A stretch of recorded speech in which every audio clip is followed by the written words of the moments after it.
آئیے اب سلطان صلاح الدین ایوبی کی کہانی بھی سنتے ہیں۔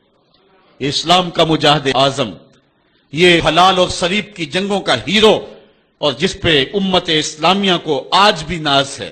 اس کے زمانے میں ریجینالڈ بدبخت ایک انگلستان کے شہزادے نے حاجیوں کے قافلے کو روک لیا اور ان کا سامان لوٹ لیا۔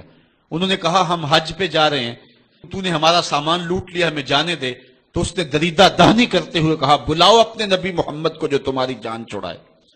بس سلطان صلاح الدین ایوبی تک یہ بات پہنچی تو میں نے تاریخ میں پڑھا کہ وہ دانت پیستا تھا، اس کی آنکھوں میں خون اتر آیا اور اس میں کھڑے کھڑے قسم کھائی کہ جب تک اس ظالم کو کیفر کردار تک نہیں پہنچاؤں گا چین کی نیند نہیں سوؤں گا۔ پھر پونے دو سال کا عرصہ آپ سلطان صلاح الدین ایوبی کی زندگی دیکھے، جنگی مہموں کو ترتیب دیتا رہا، دن رات اس نے ایک کر دی، نیند قریب نہ آنے دی۔ جب نیند بہت زیادہ تنگ کر دی تو پھر وہ خیمے کی چوب کے ساتھ ٹیک لگا کے کھڑے ہو کر کے اپنی آنکھوں کی آگ بجھا لیتا، اور پونے دو سال کا عرصہ اس نے چارپائی پہ لیٹ کے نہیں دیکھا۔ پھر وہ لمحے آئے کہ اللہ نے اس کی مراد پوری کی۔ انگلستان کے شہزادے لائن میں کھڑے تھے، اس نے شاہ گاما کو اپنی کرسی دی اور ساتھ کہا ہم جس کو کرسی دیتے اسے امان دیتے ہیں۔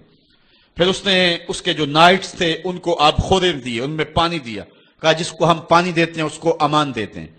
پھر جب ریجینالڈ کی باری آئی تو بادشاہ کی رگیں پھول گئی غصے سے، اس نے تلوار نہم سے باہر نکالی اور اس کی چھاتی پہ چڑھ کے اس کی گردن پہ تلوار رکھ کے اس کے ٹکڑے کرتے ہوئے کہا او کتے، تم نے کہا تھا بلاؤ اپنے نبی محمد کو، محمد عربی نے اپنا نوکر بھیج دیا ہے۔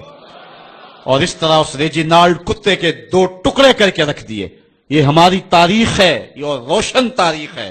ہمارے اسلاف، ہمارے بزرگ، اس دور کے شہنشاہ، اس دور کے بادشاہ اتنی جرأت اور اتنی عظیمت رکھا کرتے تھے، اور آج ہماری کمزوریاں نے دشمنوں کو دلیر کر دیے۔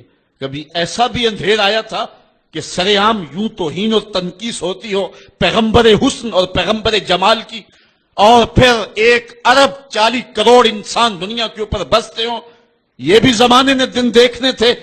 تو امت مسلمہ کی موت واقع ہو جائے اگر حضور علیہ السلام کی توہین باقی رہتی ہے۔ اس لیے امت کو پوری قوت کے ساتھ کھڑا ہونا ہے اور اپنے نبی علیہ السلام کی توہین کا بدلہ لینا ہے۔